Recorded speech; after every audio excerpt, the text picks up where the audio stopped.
Hey, it's Arrow. This is Frag. Asking the questions, questioning the answers. We do defrag while I'm out on what I call a transition walk. A transition walk is we go through transitions in our day-by-day, services to the world.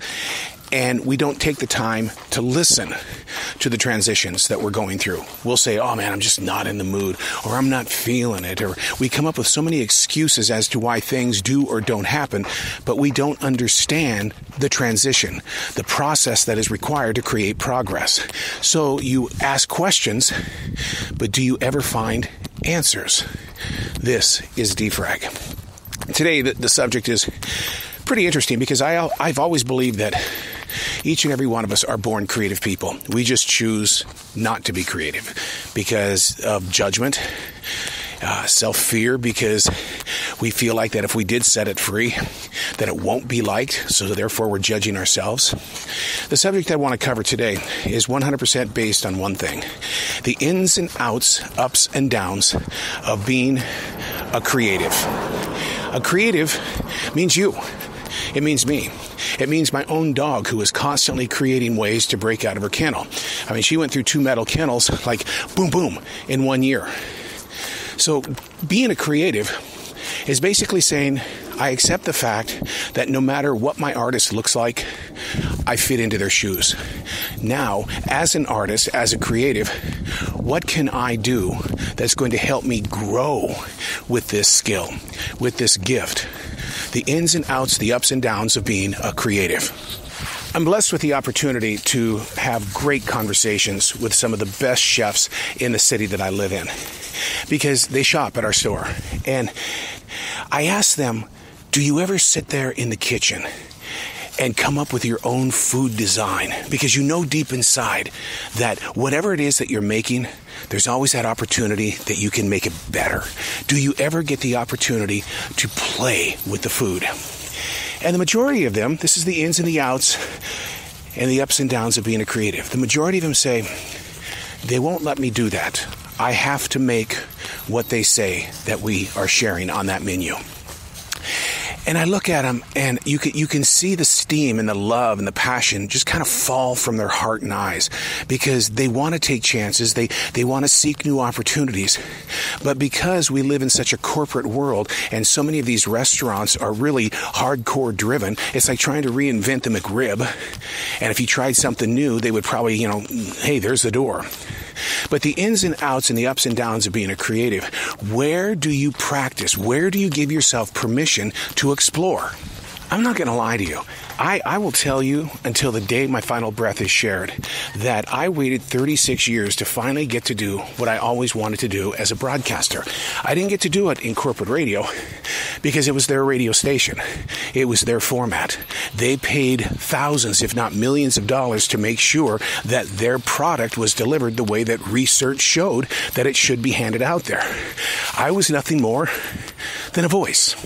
I was the talent on the air doing what they wanted me to do. So when this thing called streaming and podcasting came into play in 2012, all of a sudden, it was like the Berlin Wall fell down.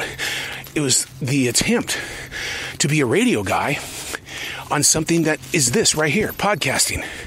It was a horrible mistake. And the reason why I say that is because I sucked. And there's a big chance that I still do suck, but just not as bad as I did back in 2012, because I wanted to be that radio guy.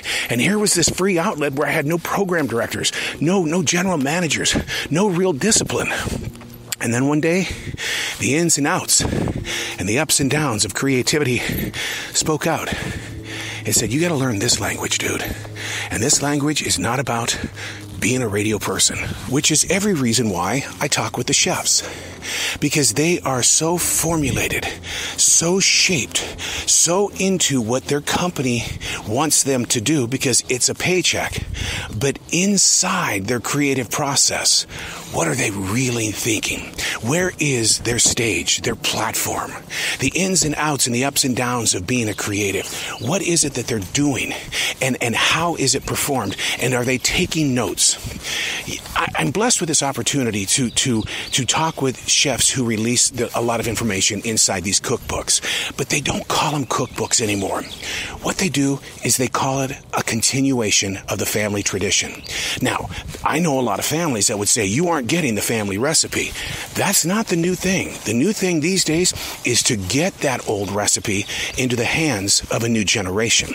And that's what I love about these chefs with releasing these new books. All of this incredible food from different parts of the world being shared all over the world. That's part of the ins and outs and the ups and downs of being a creative. It's having the courage to step free from all of these things that are protected by corporations and family traditions. And it's saying, no, let's do something different so that more people are included. For so long, we have been this generation that has been, it's all about me. It's all about my family. It's all about this. We don't let anybody on the inside. It's like Bruce Lee with martial arts. He always said, don't let anybody know what your knowledge is, because then it'll become a weapon to those who are your enemy. I totally get that. But if we could have stepped into his experiences a little more as regular, everyday martial artists, the greatest part of that journey would have been what he knew combined with another master's knowledge, combined with a grandmaster's knowledge, would have made tomorrow's martial artists even greater when it comes to being a black belt. Because so many people will take martial arts, they'll make it to a green belt, and for some reason, they don't feel like it's a part of their life. I want to know that moment when they looked at themselves in the mirror, the ins and the outs and the ups and downs of being a creative, because you got to create in martial arts. I want to know in that moment when they said no, how their eyes and heart changed. I know where I was in my daily writing. And it's not that I quit martial arts, because I'm far from that.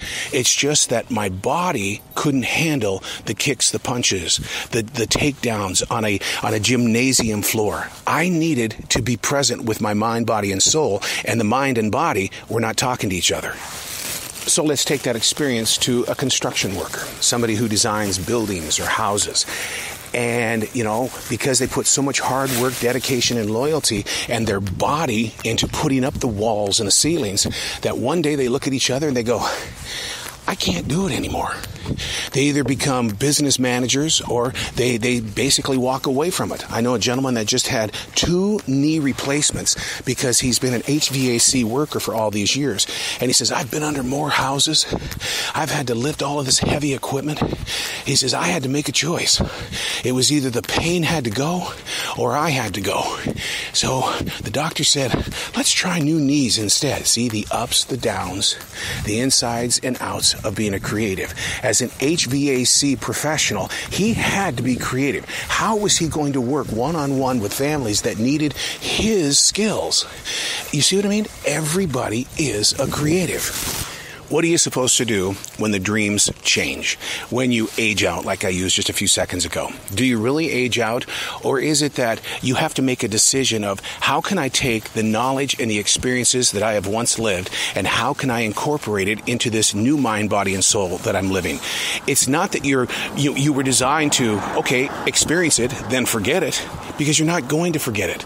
The lessons that I learned as a martial artist through my 3rd degree black belt, I incorporate those lessons in life. And I had a sabanim that was just so brilliant when it came to preparing your mind for the future. I'll never forget my combat karate instructor, Julio Hildegra. And he always saw me struggling to do a high kick, a high, roundhouse kick, or even a turning hook kick. And he would look at me and say, CT, why you do that? And I said, because I want to look pretty. I want to be like Bruce Lee. I want to be like the people in the movies. And he looked at me very stern in the eyes, and he goes, one day your highest kick is only going to be to someone's knee. It is my job to train you at your present age to kick at that knee, to master that kick, to learn how to take care of the attacker's body from the level of the age that you're going to be. Oh, I was pissed. I was horribly pissed, because that's not why I thought I was in martial arts. I thought I was there, because of the martial arts about it, because that's what I was seeing in movies and on TV shows. So I quit him and I went to Taekwondo, where we could do those big, beautiful kicks and blocks and go into tournaments and win them.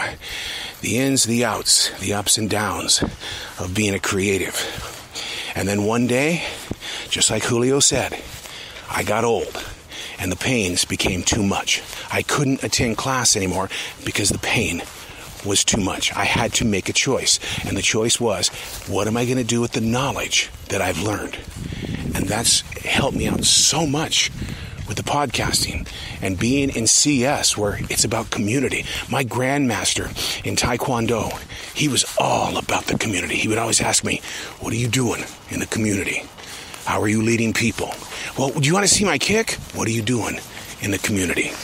That's the way he lived in Korea, is that it was always about building a school for the community, to be there for the community, to strengthen the community, because he believed as a creative that your community will change when you change the minds of those that have made a decision to break the law, to do stupid things in the middle of the night.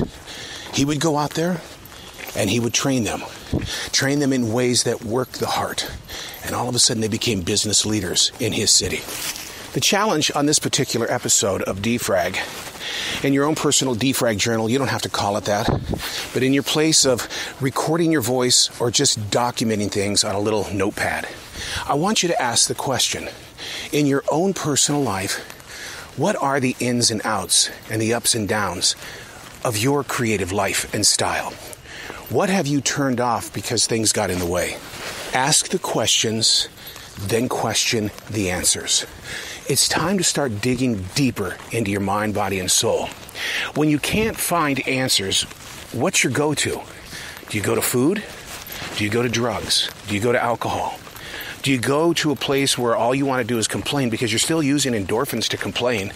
And then my father would say, well, what are you going to do about it?